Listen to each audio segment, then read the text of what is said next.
Innal hamdalillah nahmaduhu wa nasta'inuhu wa nastaghfiruh wa nastahdihi wa na'udzu billahi min shururi anfusina wa min sayyiati a'malina. May yahdihillahu fala mudilla lahu wa may yudlil fala hadiya lahu. Asyhadu an la ilaha illallah wahdahu la syarika lahu wa asyhadu anna Muhammadan 'abduhu wa rasuluh.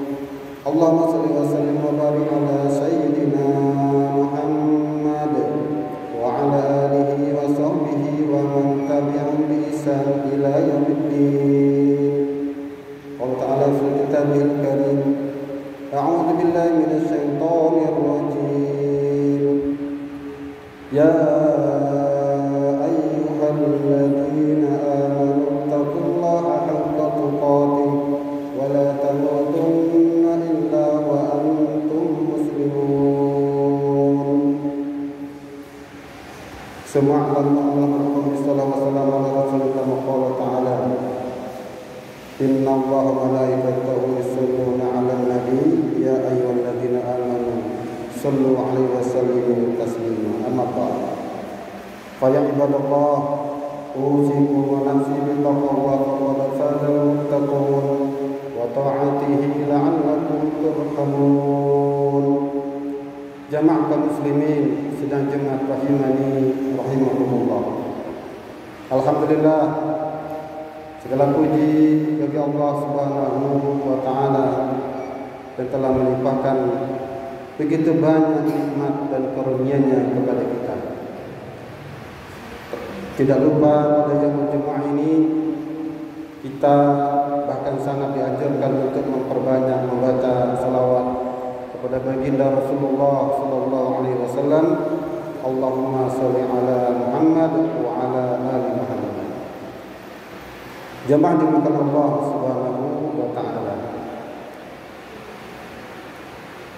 Di dalam surah Luqman, surah yang ke-31,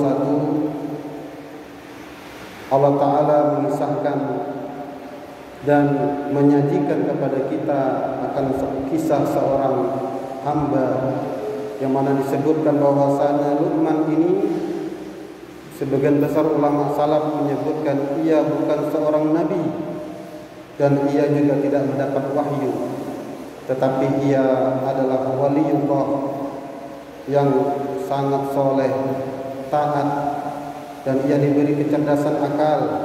Ia pendiam, tenang, dan memiliki hikmah ketika berkata-kata. Dalam tafsir Ibnu Katsir, Luqman ini bernama lengkap Luqman bin Anqa bin Sadun, dan anaknya yang dinasihati ia bernama Saron. Jamaah dimuliakan Allah Subhanahu wa taala. Ada beberapa nasihat Luqman kepada anaknya, tetapi pada khutbah ini kita mengambil dua nasihat utama dan pertama yang disampaikan oleh Luqman kepada anaknya. Nasihat yang pertama dari Luqman kepada anaknya adalah sebagaimana disebutkan dalam surah Luqman ayat yang ke-13, berbunyi wa idz qala Luqmanu li banihi wa huwa ya'idhuhu ya bunayya la tusyrik billah inna syirka la dzulmun 'adzim. Dan ingatlah ketika Luqman berkata kepada anaknya ketika ia memberi pengajaran, wahai anakku, janganlah engkau berbuat syirik, karena sesungguhnya perbuatan syirik itu merupakan kezaliman yang nyata. Jamaah dimuliakan Allah Subhanahu wa taala. Adalah kita mengetahui bahwasanya syirik adalah perbuatan yang sangat dilarang dan dibenci oleh Allah Subhanahu wa taala.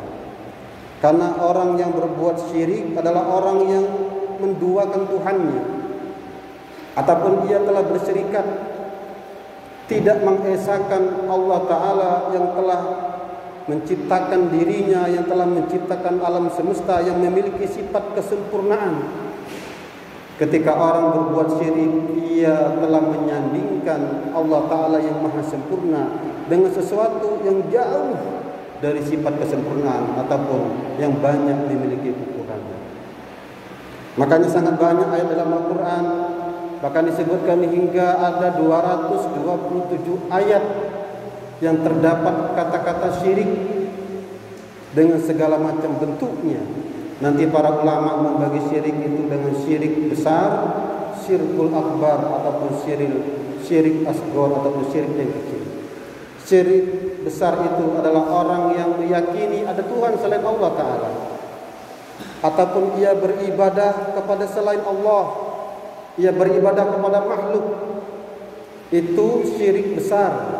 Syirik kecil, yakni orang yang beribadah dengan bertujuan ingin disebut, ingin dilihat, itulah dengan sifat riya ataupun sum'ah. Kedua macam bentuk syirik ini semuanya diharamkan ataupun sangat dilarang di dalam agama kita. Sehingga disebutkan dalam surah An-Nisa ayat 48 bahwasanya dosa syirik ini dosa yang tidak bisa diampuni kecuali ia bertobat kepada Allah Subhanahu wa taala. Innallaha la yaghfiru ay yushraka bihi wa yaghfiru ma duna dzalika liman yasha. Wa may yusyrik billah faqad iftara itsman 'azima. Sesungguhnya Allah tidak akan mengampuni dosa syirik, dan Allah akan mengampuni dosa selain syirik liman yasha, bagi siapa yang Dia kehendaki. Dan barang siapa yang berbuat syirik, maka sungguh dia telah melakukan sebuah dosa yang besar. Jamaah dimuliakan Allah Subhanahu wa taala. Dari ayat ini yang menjadi nasihat dari Luqman kepada anaknya, mengajarkan kepada kita adalah bahwasanya bagi setiap orang tua, seorang ayah, seorang ibu, seorang guru, seorang pembimbing kepada santri-santrinya, adalah hendaknya pelajaran ataupun pengajaran yang pertama yang hendaknya diberikan kepada anak-anaknya ataupun kepada murid-muridnya, kepada para santrinya, adalah pelajaran tauhid. Adalah pelajaran bagaimana mengesahkan Allah Ta'ala, adalah bagaimana mentauhidkan Allah Subhanahu wa Ta'ala. Karena sesungguhnya dengan orang berbuat syirik, sebanyak apapun amalan yang ia lakukan, maka hakikinya tidak sedikit pun bernilai di sisi Allah Subhanahu wa taala. Di dalam surah Taubah 17, ulaika habitat a'maluhum wa finnarihum khalidun. Sesungguhnya orang-orang yang berbuat syirik itu adalah orang-orang yang sia-sia, habis amalannya. Boleh jadi dalam pandangan kita banyak amalannya, apatah lagi jikalau ia dalam zahirnya berbuat baik kepada sekian banyak orang, tetapi karena ia berbuat syirik, maka perbuatan yang banyak itu tidak sedikit pun bernilai di sisi Allah Subhanahu wa taala. Tapi karena iman dan ia tidak melakukan perbuatan syirik, boleh jadi amalannya sedikit, tetapi itu bernilai yang besar di sisi Allah Subhanahu wa taala. Jamaah dimuliakan Allah Subhanahu wa taala. Nasihat yang kedua dari Luqman kepada anaknya pada ayat berikutnya, bahwasanya insana biwalidayhi hamalat ummuhu wahnan ala wahn wa fisaluhu fi amaini an yashkur li wa liwalidayka ilayyal masir. Adalah bahwasanya hendaknya kalian itu berbuat baik kepada kedua orang tuanya. Setelah perintah mentauhidkan Allah Ta'ala, perintah untuk kita beribadah hanya kepada Allah SWT, la ilaha illallah. Perintah yang kedua, yakni adalah bagaimana kita bisa berbakti kepada kedua orang tua kita. Dan menariknya perintah berbuat baik kepada kedua orang tua ini disandingkan dengan perintah untuk bertauhid kepada Allah Subhanahu wa taala, menunjukkan betapa besar kewajiban kita kepada kedua orang kita, terutama tentu kepada ibu wahnan ala wahn yang telah mengandung kita selama 9 bulan lebih, kemudian melahirkan kita dalam keadaan berat, kemudian menyapih kita dalam sehingga masa 2 tahun, kemudian hingga kita bisa menjadi orang yang kuat, sehingga kita bisa menjadi orang yang dewasa, orang yang mandiri. Maka dalam ayat ini Allah Ta'ala ataupun nasihat Luqman ini menyebutkan tentang ibunya. Walaupun tentu nanti seorang ayah, seorang bapak juga memiliki kedudukan yang tinggi ataupun memiliki kedudukan yang sama di sisinya. Jamaah dimulakan Allah Subhanahu wa Ta'ala. Adalah ini bagaimana hendaknya kita bisa menyelaraskan antara hubungan kita kepada Allah Subhanahu wa Ta'ala. Dan ini adalah haknya Allah Ta'ala. Dan yang kedua adalah bagaimana kita bisa berbakti kepada kedua orang tua kita. Sehingga ayat yang berikutnya Allah Ta'ala mengajarkan kita, nanti wa in jahadaka ala an tusyrika bima laisa laka bihi ilmun fala tuti'huma wa sahibuhuma fid dunya ma'rufa. Ila akhir ayat.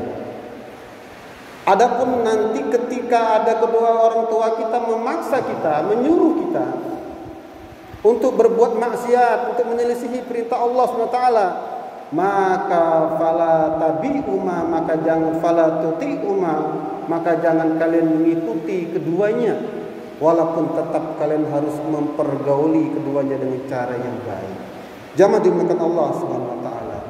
La ta'ata bi makhlukin fi ma'siyati khalqi. Tidak ada ketaatan kepada makhluk ketika bermaksiat ataupun menentang perintah Allah Subhanahu wa Ta'ala. Maka menarik perintah yang pertama tadi, kembali kita teringat sebagaimana yang dikisahkan di dalam hadis Arba'in, sebagaimana kisahnya Abdullah bin Abbas ketika ia bercerita, kuntu khalfan Nabi sallallahu alaihi wasallam yauman faqala li ya gulam inni u'allimuka kalimat, wahai anakku, kata Nabi kepada Abdullah bin Abbas, aku akan mengajarkan kepadamu beberapa kalimat. Ihfazillah yafazka, ihfazillah tajidhu tujahak, idza sa'alta fas'alillahu wa ista'anta fasta'in billah, ila akhir hadis. Wahai anakku, kata Nabi kepada Abdullah bin Abbas sepupunya, aku akan mengajarkan kepadamu beberapa kalimat, yakni jagalah Allah, maka Allah akan menjagamu. Jagalah Allah, maka engkau akan mendapatinya di hadapanmu. Apabila engkau memintalah hanya kepada Allah Subhanahu wa Ta'ala. Apabila engkau memohon pertolongan, maka mohonlah pertolongan kepada Allah Subhanahu wa Ta'ala. Nabi mengajarkan kepada Abdullah bin Abbas ketika pada masa kecilnya tauhid, mengesahkan Allah Ta'ala, memurnikan, hatta meminta, memohon pertolongan pun. Yang inilah yang terlukis di dalam ayat iyyaka na'budu wa iyyaka nasta'in. Maka Masya Allah, jemaah dimuliakan Allah SWT, adalah pelajaran yang sangat luar biasa dari Luqman ini ketika ia mengajarkan anaknya kepada kita. Yang mana hendaknya seperti inilah yang kita hendaknya ajarkan kepada anak-anak kita. Seorang guru kepada para santri-santrinya. Bahkan juga dikisahkan nanti bagaimana Nabi Yakub, bahkan ketika menjelang wafatnya, an kuntum syuhada id hadara Yakub al maut id qala li banihi ma ta'buduna min ba'di. Maka Masya Allah, Nabi Yakub sendiri ketika maut menjelangnya, ataupun ketika ia nazak sakaratul maut, ia masih menasihati anaknya, ma ta'buduna min ba'di. Bukan ma ta'kuluna min ba'di. Wahai anak-anakku, apa yang kalian akan sembah sepeninggalku, bukan apa yang kalian makan sepeninggalku. Anak-anaknya berkata, qalu na'budu ilahaka wa ilaha abaika Ibrahim wa Ismail wa Ishaq wa ilaha wahida wa nahnu lahu muslimun. Kami akan tetap menyembah Tuhan engkau, wahai Nabi Yakub, Tuhannya Nabi Ibrahim alaihissalam, Tuhannya Ismail, Tuhannya Ishak, Tuhan yang Maha Esa, ilah wahida, dan sesungguhnya kami adalah orang-orang yang berserah diri. Maka jamaah dimuliakan Allah SWT, mari kita tanamkan pelajaran akidah, pelajaran tauhid ini kepada anak-anak kita. Bukan yang kita khawatirkan terkait dengan masa depan mereka, rizki mereka, tetapi hendaknya sebagai orang tua yang kita khawatirkan bagaimana akidah mereka kelak, bagaimana tauhid mereka kelak sepeninggal kita. Maka sangat penting sekali hendaknya kita menanamkan nilai-nilai keimanan, Hendaknya pentingnya bagi kita menanamkan nilai-nilai tauhid kepada anak-anak kita sedari masa kecilnya. Sebagaimana nasihat Nabi kepada sepupunya Abdullah bin Abbas, ihfazillah yahfazka, ihfazillah tajidhu tujah. Yang kedua, melengkapi tauhid kita kepada Allah Ta'ala. Dan ini haknya kedua ibu bapak kita yang telah bersusah payah mengasuh kita. Secara khusus seorang ibu yang telah mengandung kita, melahirkan kita, bahkan menyafih kita, mengasuh kita hingga kita dewasa. Maka hak untuk kedua orang tua kita bagaimana kita berbakti kepada mereka dengan sebaik-baiknya.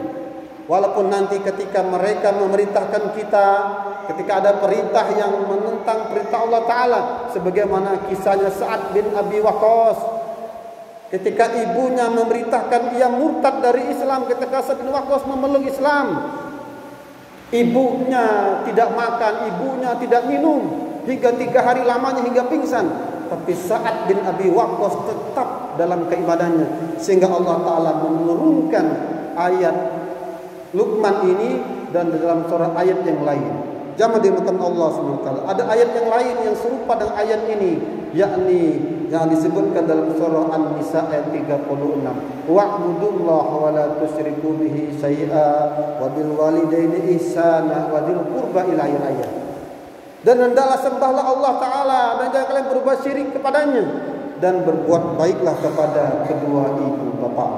Maka semoga khutbah singkat ini bisa kembali mengingatkan kita agar pentingnya pelajaran tauhid ini bagi kita semua, wabil khusus kepada anak-anak kita. Dan hendaknya kita selaku anak berbakti kepada kedua orang tua kita, dan kita ajarkan anak-anak kita menjadi anak yang soleh. Amin. Amin ya Allah ya Rabbal Alamin. Barakallahu li wa lakum fil Qur'anil Azim. Wa nafa'ni wa iyyakum bima fihi minal ayati wa dzikril hakim. Wa taqabbal minni wa minkum tilawatahu innahu huwal